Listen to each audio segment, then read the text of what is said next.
Hello, and thank you for tuning into this channel. If you're watching this clip, you want to make a difference to yourself or to your organization. So what we're going to be covering is 5 sales techniques or steps, should I rather say. If you're looking on the internet and finding a lot of different strategies and techniques in sales, they can become complicated. My goal was to simplify this for you and to allow you to understand exactly what it is that needs to be achieved throughout the process via 5 simple steps. All right, so basically we're going to go over step 1, and that is as simple as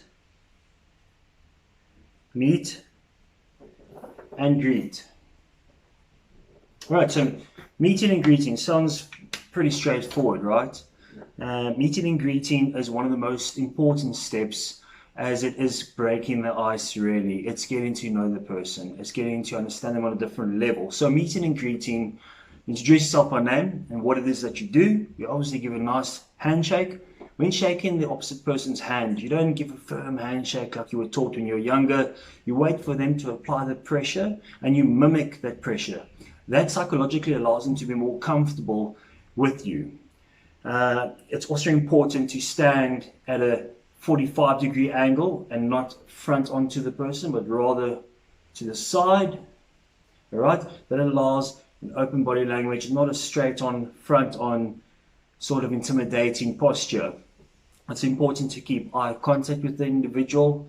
All right, it is also important to listen attentively to this individual. At the end of the day, sales is all about the person you're trying to sell to, and it's not about yourself and it's not about your product.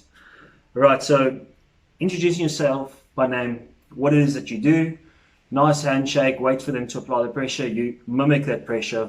All right, you stand in a 45-degree angle from them with a nice open body language. You can also possibly keep your hands at your waist height and just together, so that you still have an open body language, which is accommodating, but also shows that you're open to them and listening to them. That's if you get spare with your hands. Otherwise, you can obviously be talking with your hands like I tend to do, or you can be writing down notes, whatever it is to keep yourself busy. Avoid putting your hands behind your back, avoid putting them in your pockets or on your sides. Try and keep your hands in a neutral position. You can talk with your hands, keep them at waist height, keep your chest nice and open. All right. Second step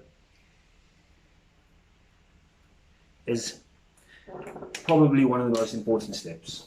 Build a rapport. All right, so building a rapport is linked hand in hand with meet and greet, allowing the person to be more comfortable with you. However, building the rapport is building a trust level. It's allowing this person that you potentially may have never spoken to in your life, in order, you're wanting them to trust you, because if they don't trust you, the chances of them buying something from you are very slim. So building a rapport is essential for building trust between this person. All right, so there are various ways you can build a rapport. There's loads on the internet if you wanted to get different ideas. Just to name a few, probably cracking up a joke, getting them to laugh, could allow them to have or feel more comfortable with you, which builds trust. All right. You could possibly have a look or identify before targeting this prospect. You could have a look at them and analyze them and see, what interests them. Possibly something that they're watching, something that they're looking at, something that they're wearing, a supporter shirt. There's loads of different ways to find common ground with this person and to interact with them on that level to make them feel more comfortable with you, which is trust. You want them to trust you so that they can trust what you're selling. All right.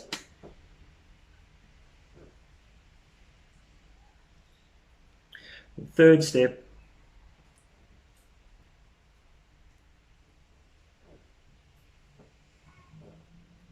is detailed needs analysis. Detailed needs analysis is also vital to understand what that person is really looking for. And if they're not direct with what they're looking for, it's your job in this third step to identify or to create a need. So you're either identifying or you're creating a need for this product or service that you have.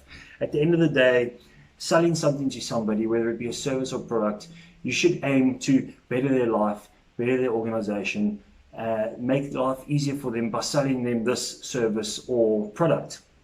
So detailed needs analysis, you would start off by open-ended questions. So you'll be able to ask them questions where they can answer you with a sentence. This could range from anything from personal to work to whatever it is. Open-ended questions is open-ended. You can ask whatever it is to get a better understanding of this person, to understand their background, to understand why they're possibly looking at a specific service or product. It's really to get a better background of this person. In these questions, you could also possibly ask questions to get the answers to avoid objections later on in the sales pitch. So it's important to understand or to identify potential areas that this person could be wasting their money. Because when it gets to the objection of, I don't have money right now, I can't afford this right now, you find out early on possible ways that you could reduce wastage of their money in order to afford the service or product. So open-ended questions to get a background of this person, to really understand more about them, and to really sort of find a way to create the need, so to understand how this person will benefit from your service or product. After the open-ended questions, you ask closed-ended questions, and this is a yes, no, or it's one answered words, right? It could be a number, it could be a yes or a no, it could be anything like that, but it needs to be closed-ended, meaning short answer, straightforward, one-word answer. And it could be, did you enjoy what I have told you? And it could be like, yes. And that is a closed-ended question. And I'll get a little bit later on or into a different clip where you can talk about neuro-linguistic programming. And that's words such as, I'm sure you would agree with me that this product would benefit you.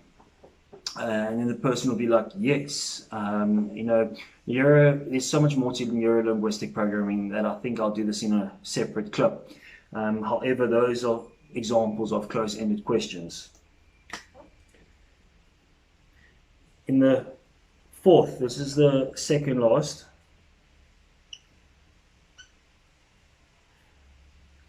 So match the need.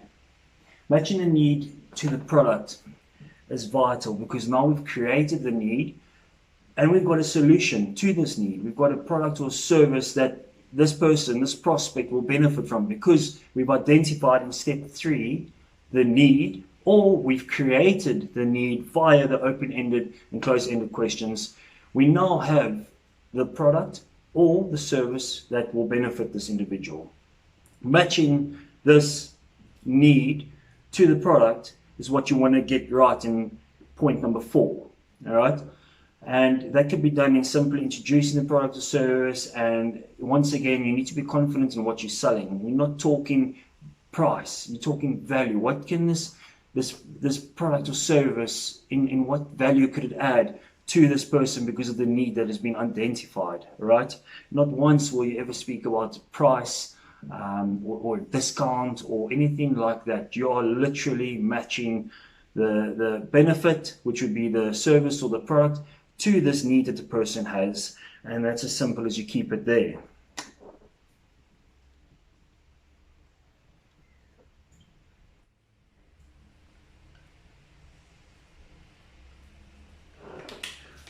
Fifth and final step would be asking for the business. If you don't ask, you don't get. Now, there's a few things you need to remember when asking for the business, and it's not, is this something you would be interested in? Because asking them a question where they could be like, not really now, or let me think about it. You want to ask them a question where they could give you an objection as an answer. Let me talk to my husband, or let me talk to my wife, or let me talk to my partner. I need to maybe go back home and just quickly budget, or I can't really afford it now, or it's something I'm interested in but not really. You want to ask for the business in those sort of terms. You want to ask for the business by giving them an option, but also directing them to buy. So you want them to buy the service or product because they're going to benefit and the business is going to benefit, right? So you ask for it by means of, how would you like to pay for this service or product? I've got a credit card option, I've got a cash option, I've got a debit or direct debit. There's different various options for different businesses out there, but you want to give them options, but they're still buying the service or product. So giving them options of different payment methods would be the way of giving them options, so you're not too forceful, but yet they're still going to be buying us. All right, 5 simple, easy steps. Practice them, get used to them, become confident in them, and go and apply them. I guarantee you, your sales will increase. If you found this video useful, please click on subscribe, and there'll be many more like this. Thank you.